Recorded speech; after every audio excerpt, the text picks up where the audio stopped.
on the Stock Exchange, of course. I'm going to let the video upload right quick.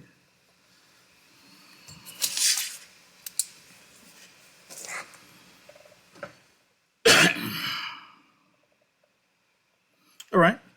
On the Stock Exchange, of course. This is Trump and the GE. And this is some breaking news today. O.J. Simpson dies of cancer at age 76. I knew he was sick. I knew he had reportedly had cancer. I didn't know how bad it was.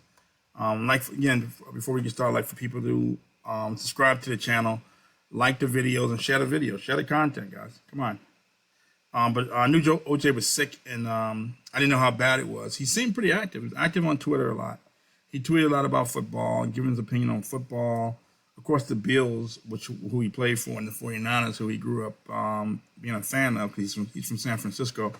He's grew up in the Pontero Hill area in San Francisco. So he's a lifelong 76ers, lifelong 49ers fan.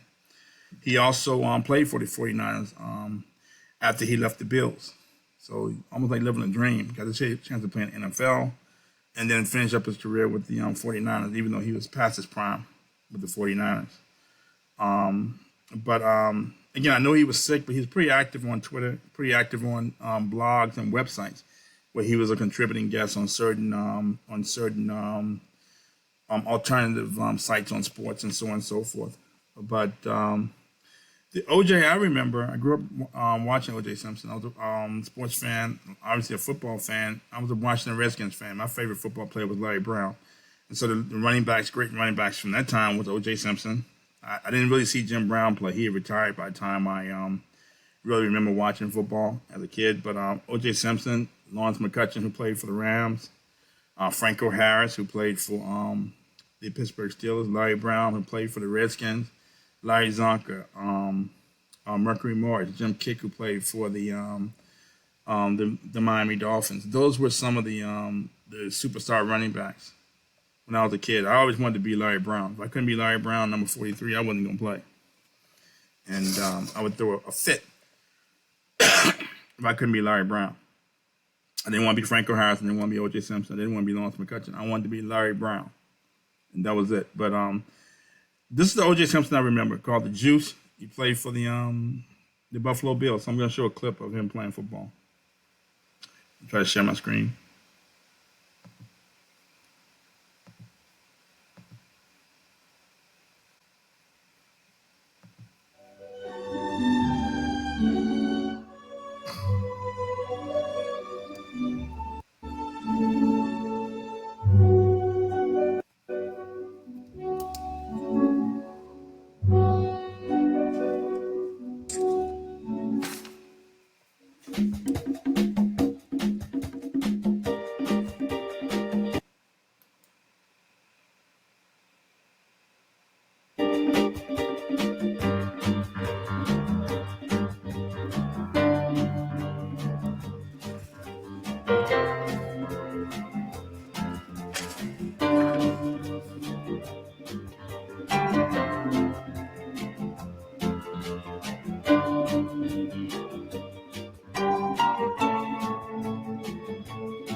Okay, so it's a clip of him playing football for the Buffalo Bills. He was a Heisman Trophy winner with USC.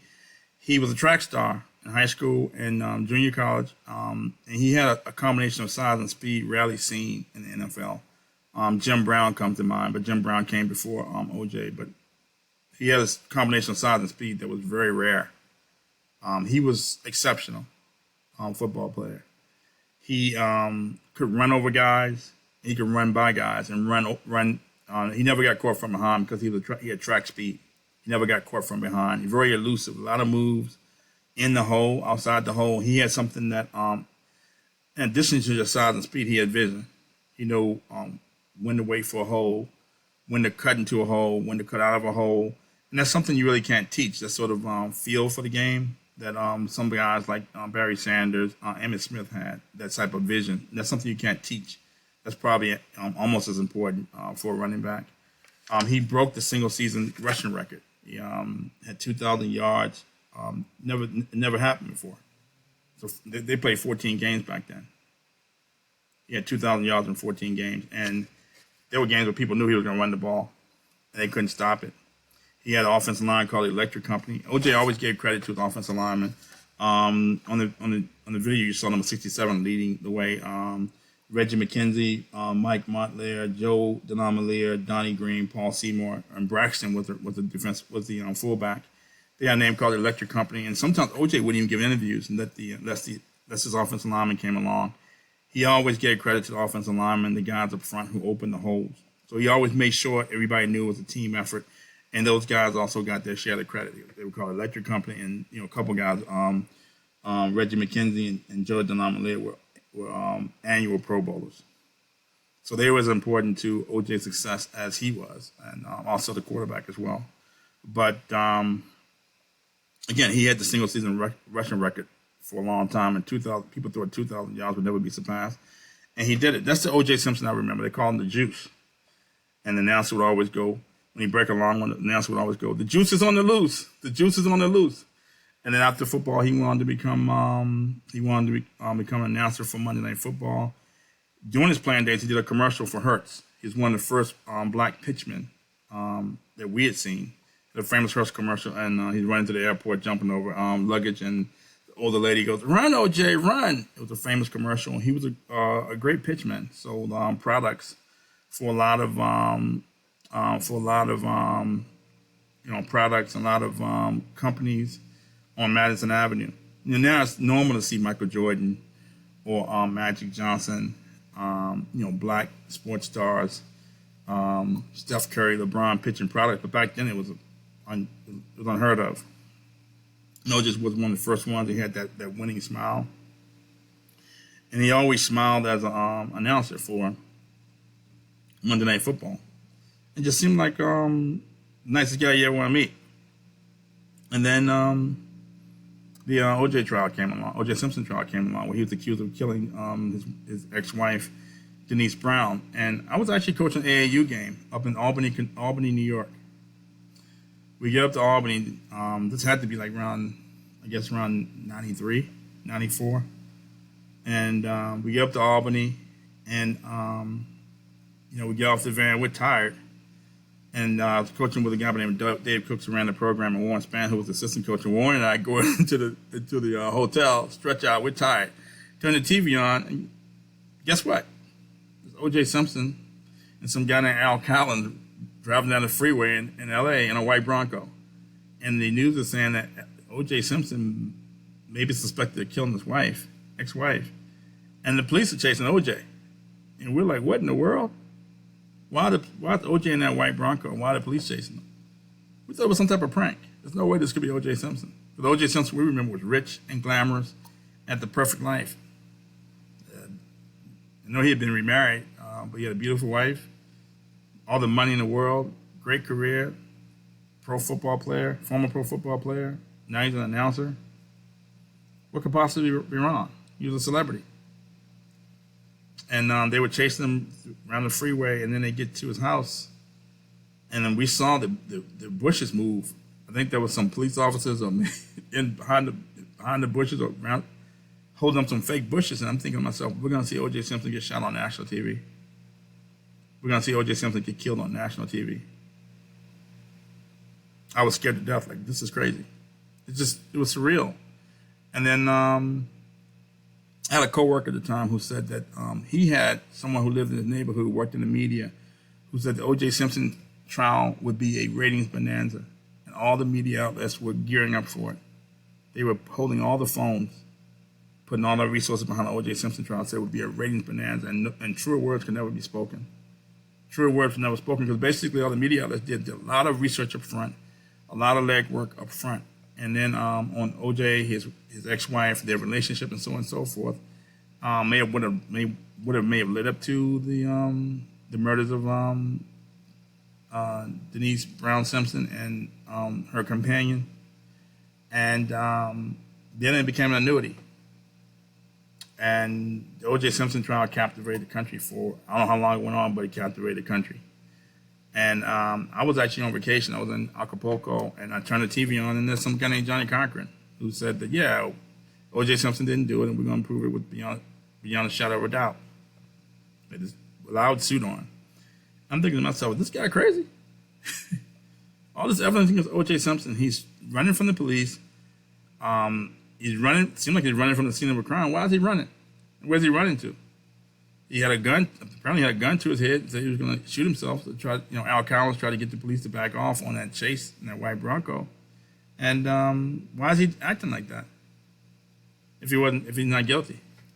And then the trial took place. I saw the first day when the opening statements from Johnny Cochran and the prosecutors, the DA, Marsha Clark, and Christopher Darden, and that was it. Then I was working in corporate finance at the time, and these guys, I'm like the only black guy in the group, and there's these white guys every day would talk about the O.J. Simpson trial, and I wasn't watching it. I think they thought I was lying, but it was all on the news. It was on court TV. It was one of the first publicized. It was the most publicized trial at the time. I know the Menendez brothers had a trial on that was well publicized, but the O.J. Simpson trial was the most publicized trial, and at the time, probably maybe even history. The whole country was watching it, and all these people started materializing. All these people like we never heard of, like Al Collins, the best friend.